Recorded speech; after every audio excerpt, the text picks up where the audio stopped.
There's something nobody really tells you about making a bad decision.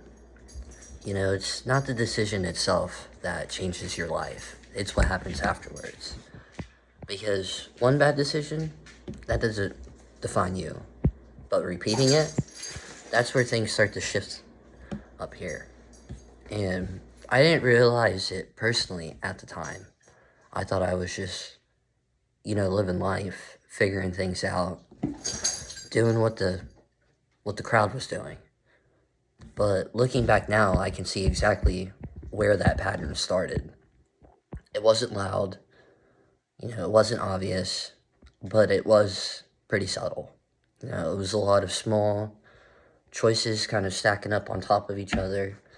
And I remember after that first time I crossed the line and told myself it wouldn't happen again, that I'd tighten things up, get back on track. But I didn't. Because once you've done something once, it becomes easier to justify doing it again. And that internal resistance you had before, it weakens. That voice in your head that used to say, don't do this, it gets quieter. And eventually, you stop hearing it altogether. That's what happened to me. I started getting a little bit too comfortable being uncomfortable. Doing things I knew weren't right, but acting like they were normal. And here's the dangerous part about that. It's I didn't feel like I was losing control. I felt like I was the one in control. Like I knew what I was doing. I had it handled. But in reality, I was just drifting further and further away from the person who I used to be and the person that I actually wanted to be. And I didn't even notice that it was happening. That's how slow it is. That's how subtle it feels. And it shows up in the little things at first, the way that you talk, the way that you think, the way that you treat people. And when all of those three things get added together, you become more closed off, more distant. And I didn't become all of those things because I wanted to intentionally hurt somebody and go out of my way to screw them over. But all of those things happened because I didn't know how to let anyone in anymore. Everything I was dealing with, I kept to myself. And when you live like that long enough, you start building a version of yourself that nobody really knows, not even the people closest to you. And that version, that's the one making decision. That's the one that's reacting to things. That's the one that's slowly shaping your life.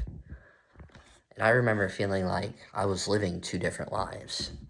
There was the version of me that people saw, and then there was the real version of me. There was the one that was dealing with thoughts that I couldn't explain, emotions I didn't understand, and choices I knew that weren't leading anywhere good.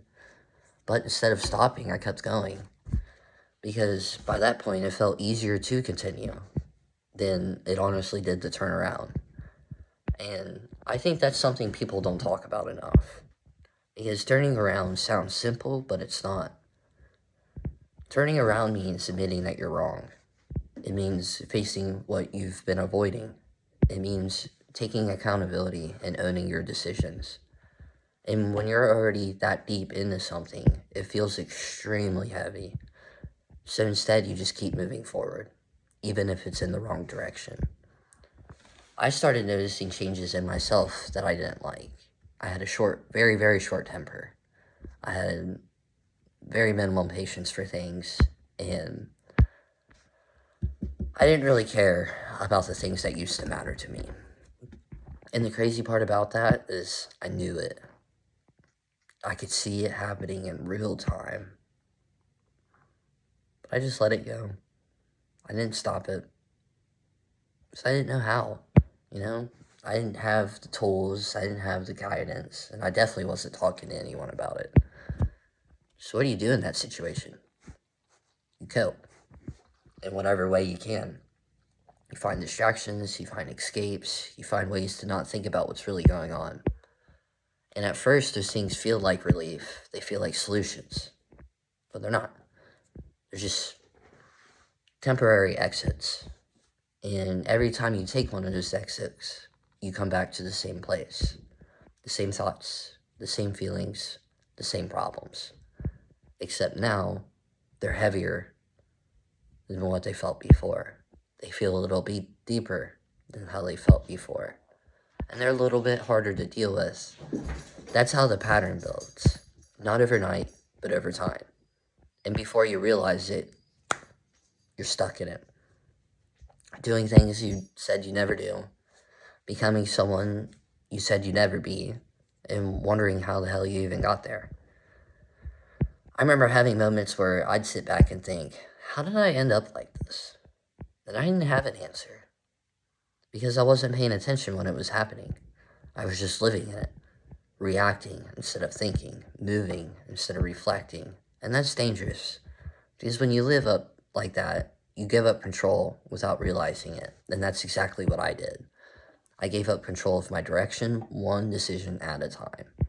And the consequences, they didn't hit all at once, but they definitely came in waves. And they started as little things at first, and they accumulated into bigger ones. And then eventually, things started happening that I couldn't ignore anymore. And that's when reality finally started to catch up to me. Because then I was forced to look at everything that I had been avoiding. And I really wasn't ready for that conversation. Not even close. But it was coming anyway. And when it hit hard.